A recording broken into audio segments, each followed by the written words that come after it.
thing we have to do is connect up with the client spiritually, and we have to use a prayer. All right, it's a prayer where we connect with the spiritual side, where we open up the being of the client. We place our hands on the head, and we invoke our teachers, our past teachers, and we thank them for making this moment possible. And we wish for inner health, strength, and happiness. Always three things. We can pray silently, or you can pray it out loud. These are all positive affirmations. So there's a definite beginning in lomilomi1 massage. It's not like Swedish massage at all here. Not so mechanical and kind of cold objective in some ways. After you've done that, then you're going to start preparing the spine and the body of the client by doing a rocking motion.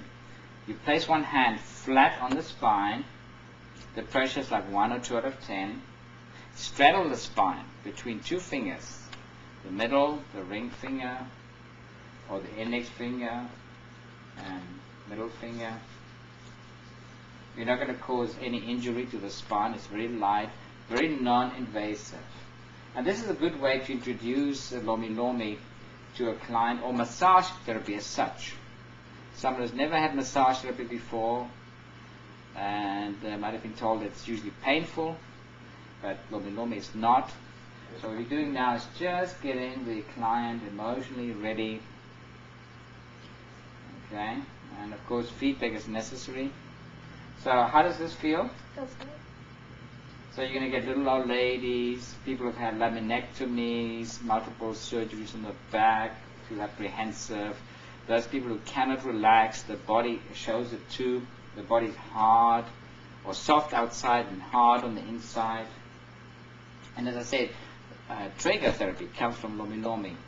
You can use one hand or the other hand, one side or the non-dominant side. Lomilomi forces you to use the non-dominant side as well. So if you have any issues with that before and you wanted a massage therapy, a discipline that calls upon both sides of your body, then this is it. After preparing the client, you can go down 10 times down the back. Alright, then we peel back the sheet up to the sacroiliac area. Notice that the sheet has got flowers on. Alright, doesn't have to be very monotonous, very boring. Alright, can be something Hawaiian, exotic. And now we're going to put the lubrication. Now lubrication usually is in some form of some oil, where you mix it with some herbs, some essential oils. And now what you're going to do is when you massage the body, it's like you're sanctifying, you're anointing the body with your oils. And this is not a patient anymore, alright? This is not a figure of scientific curiosity that came here to be treated. But this is a living tree now. A living tree. This is a trunk. You nurture the trunk. You go to the limbs. And you come up on the head, up to the crown. And so you infuse it with your mana. The mana from the universe. You bring life to that.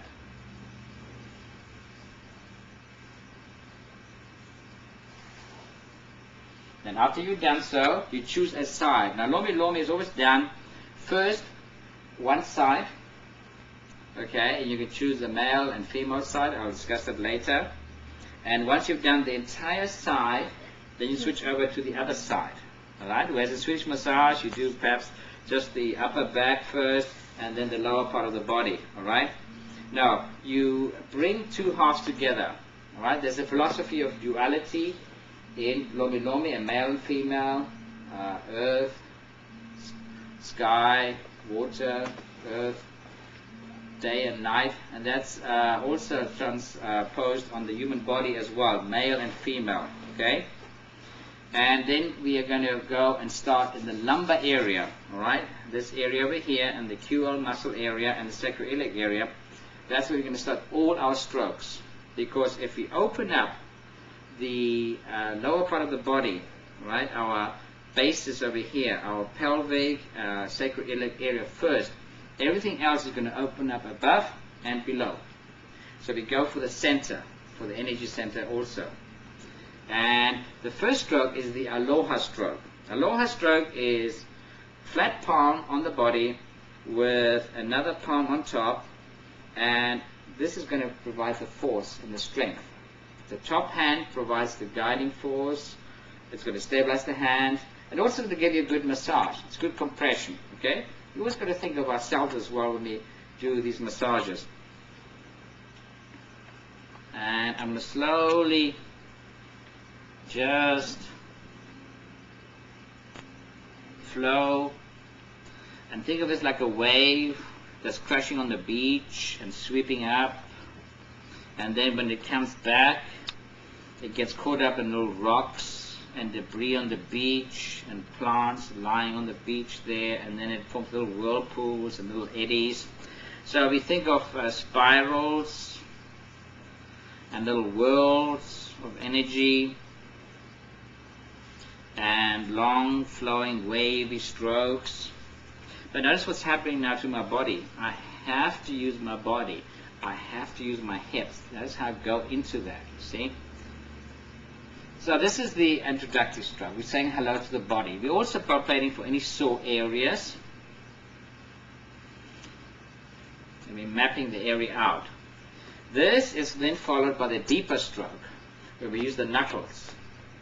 Okay? Again, there's full contact on the body. Right? The thinner eminences below here have contact.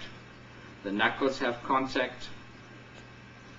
You place your hand on top, and notice that we are focusing all my power through both my hands. So the left and the right are coordinated. The left and the right are focused in the now. Now is the moment of power. I'm concentrating my energy now, right here. And I'm slowly going to start massaging. This is the deeper stroke.